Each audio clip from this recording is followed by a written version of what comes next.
All right.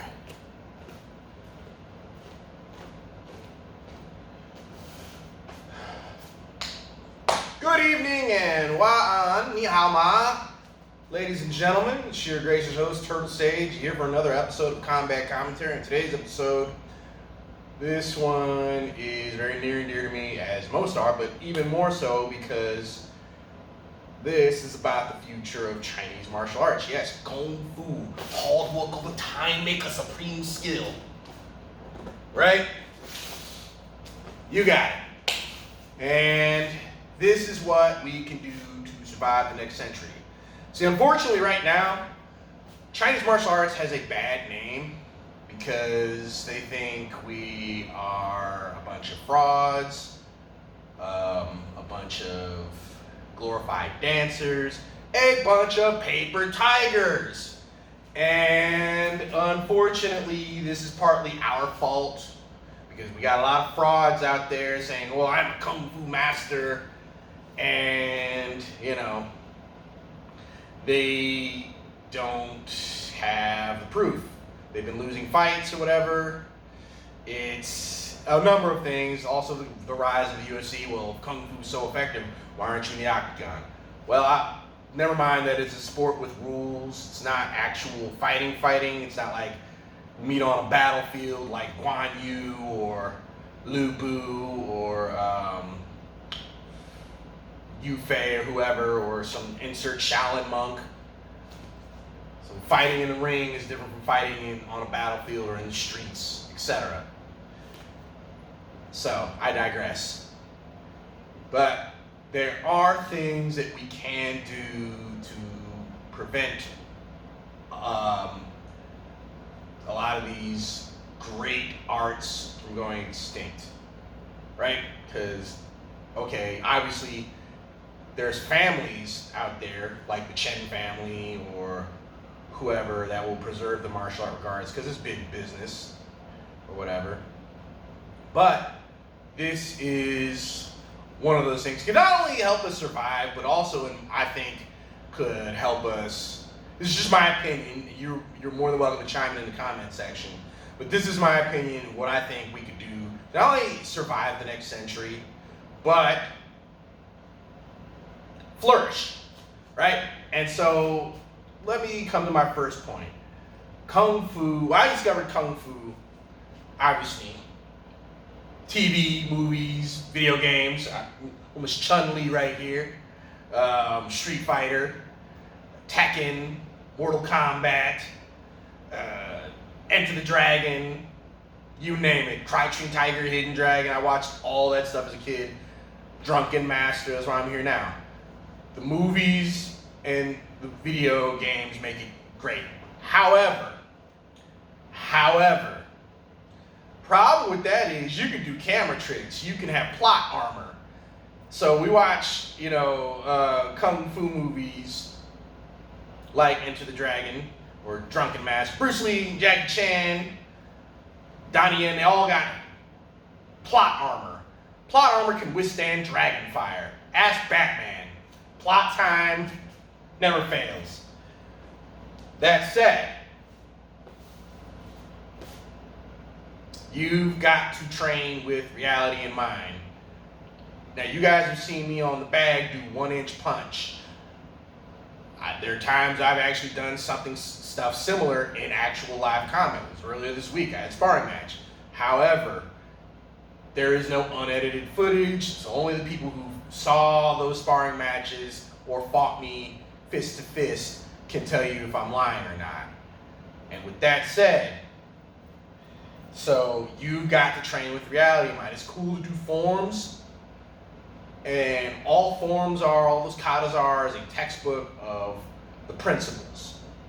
When in doubt, fall back on this.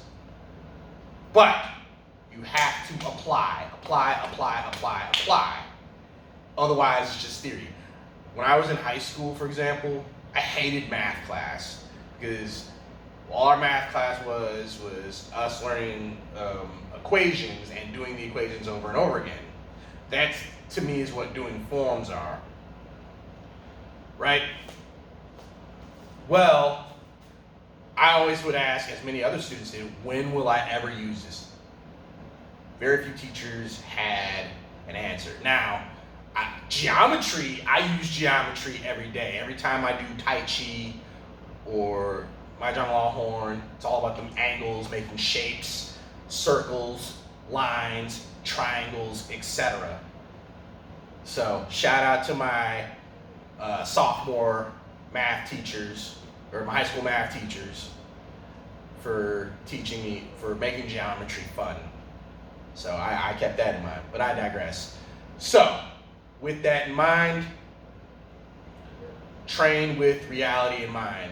That means you also have to apply. And furthermore, if you're going to apply, fight to win. Everybody respects a winner. You know, coming up, one of my favorite movies was Predator. The Predator aliens, as you know, 7-foot tall behemoths with shoulder cannons, spears, wrist blades, self-destruct bomb, and the heat or infrared eyesight. Some ugly mother, you know the rest. Anyway, they would go out and mess with folks like commando, soldiers, cops, gangsters, you name it, and they would systematically wipe them out, kill them, right? But if you could survive them and beat them, the other Predator aliens would reward you after the initial alien got beat so bad he tried to blow himself up to not leave evidence. So, again, it's that whole show and prove bit. After you show and prove, the other Predators would give you a trophy. They usually mark your face and give you like an ancient weapon, like a pistol in the case of Danny Glover. But the point is, everybody respects the winner. If you show and prove, if you're out there fighting, see, Muay Thai doesn't need to do this. Everybody has seen Muay Thai. If you ever watched UFC, if you ever watched K1, if you ever watch, just look up Thai boxing.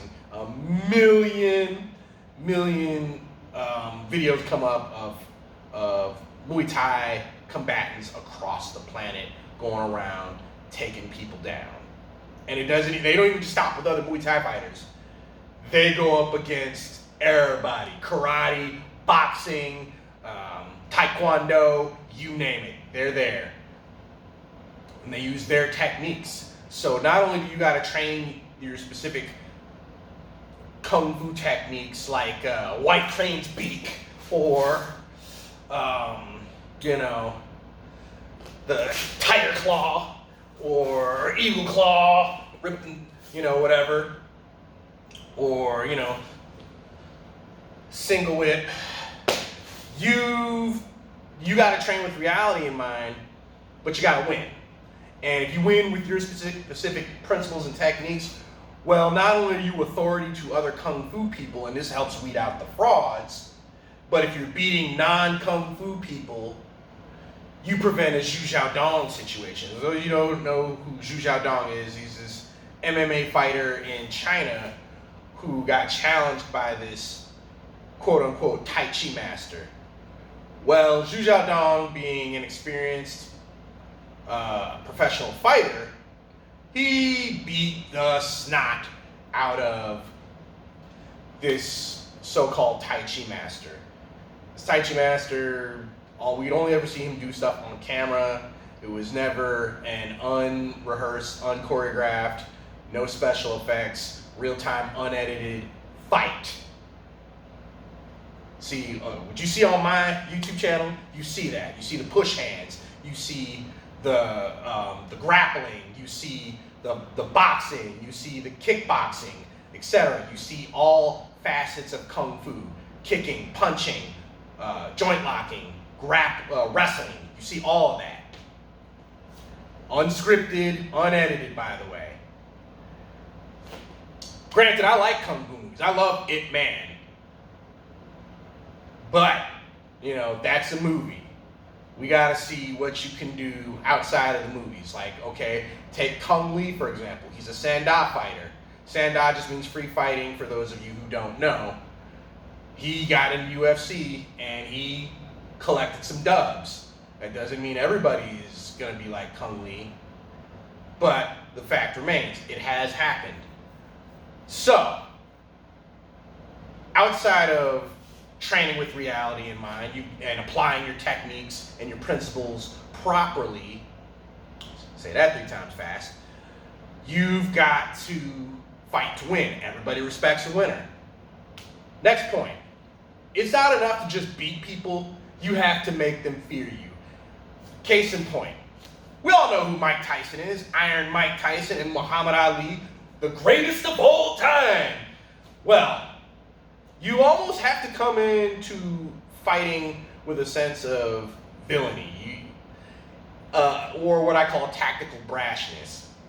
So Muhammad Ali, for example, was famous for getting inside his opponent's heads and roasting them to oblivion, coming in like a warrior, like a boss. Like he would just say, "I'm the greatest," and eventually we all started to believe it because he kept winning. Because second point, he fought to win, but he also made people fear him. He made people fear his jab. He made people fear his footwork. He made people fear his ability to slip punches at close range. He was the best long-range fighter of all time, the best outboxer of all time, right? I still watch his defensive highlight reels. But, again, he had that boss mentality. Like, no, I'm going to dominate you completely. Mike Tyson, same thing. He wouldn't just win on points. He would knock you out in the first round and bite your ear. He would be a villain. Like, oh, I'm going to be that N-word you love to hate. Same with Muhammad Ali.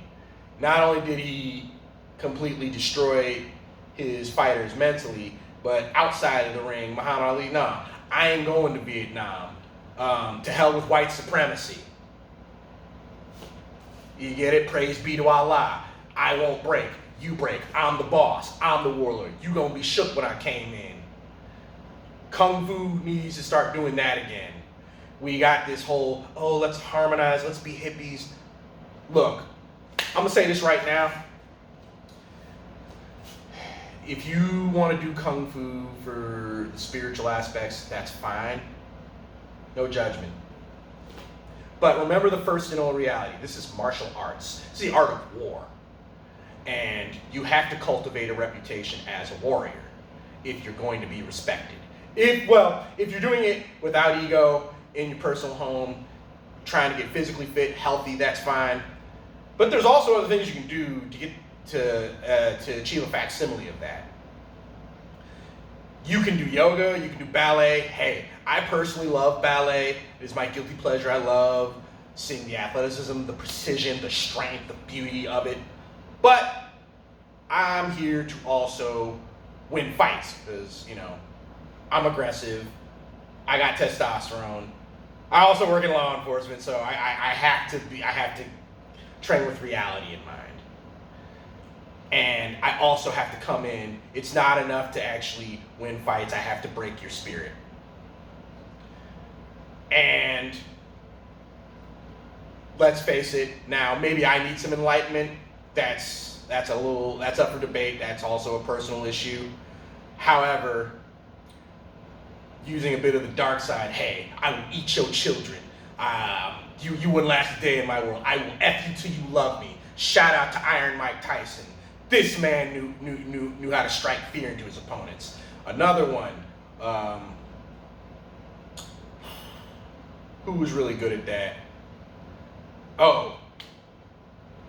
What's his name? He just lost recently. 6'7", crazy powerful right hand. Everyone was scared of his right hand. Deontay Wilder, yeah, Deontay Wilder. He knew how to make people afraid of him, and because of that, everybody when people say, I box, boxing has a reputation because of guys like that. Muay Thai has a reputation for guys like Remy Benjowski who would leg kick you and just chop you down like a tree, right? Karate even has a good reputation now because of guys like Lyoto Machida. With his push kick, he would come in and fold you like a lawn chair. So you ain't even got to worry. All we have right now are the movies. Okay, I love Donnie Yen, but when the cameras get cut off, what's Donnie Yen gonna do? And I know Donnie Yen's a master level martial artist, but I digress. Now, the next point, after you break their spirit, you've got to be dedicated to it. One thing that will help keep us going is you got to pass it on, but not only pass it on, you've got to evolve it to you've got to keep at it. You can't rest on the laurels of a Donnie Yen or a Bruce Lee or a Hu Jia or a Liu Fei or an Ip Man or a Johnny Lee like my Shifu. He was famous for, he came to Shreveport. It was his first martial arts school, my Shifu, and he fought. He had a little dojo challenge with a karate master. So Johnny Lee's already been undefeated in China, but he's in America, right? Okay, well, you got to show and prove. Hey, I'm from Missouri. It's a show me state. So he took a few guys fresh off the street and fought this karate school's guys within a year. And these guys were only like green belts, the Master Lee's first students. Green belts, blue belts by the time they fought these karate black belts. Man, let me tell you, 6 fights, one ended in a draw, but majority of the fights, Johnny Lee won. Cemented in reputation, and he's had a school ever since all over the country. I trained him with him, etc. You've got to, but see, even though he's awesome, I can't rest on his laurels. I got to create my own laurels. I can't even rest on my laurels. I have to be dedicated to the craft if it's going to survive. I have to add things that weren't there before, right? Okay, so I'm in law enforcement, and how will I add in my kung fu with serving and protecting, right? Or how can I show and prove on YouTube? We're in the era of social media. This is why I'm here. So that's just my thoughts. I think these factors would help win the day. Train with reality in mind. You got to be a realist. Not everything's going to be done with wires. You're not going to have plot armor. It's not 3 easy lessons and you're the avatar. You've got to win. You can't, and not only win, you can't just beat kung fu people playing by their rules. A true master can create art within the worst constraints. For example, if you're fighting on a riverboat, you can't necessarily do a 540. This is why we have Hung Gar and Wing Chun, but I digress. So fight on everyone else's terms, and then be able to free fight anywhere, anytime, right? Against any opponent. Yeah, you're not going to win every time, but if you train with reality in mind, those W's will be more than less. So after you start winning fights and winning the respect of others, you can't just win. You have to cultivate a reputation. You have to break people's spirits. You have to add a little bit of villainy in there. Yes, I will eat your children. Yes, I'm the greatest of all time. You are too ugly to be the champ. Stuff like that. Yeah, it's a balancing act, but it will cultivate your reputation. And for the final one, you've got to be dedicated to it. You cannot half-ass any martial art, but especially Chinese martial art. This is a lifetime endeavor. Yeah, I know I'm getting hyped, but yeah, you can tell I believe in this. So with that said, if you like what you hear, like, share, and subscribe. Ring that bell icon. Train hard, my friends. Be water. And with that said, Turtle Sage signing out.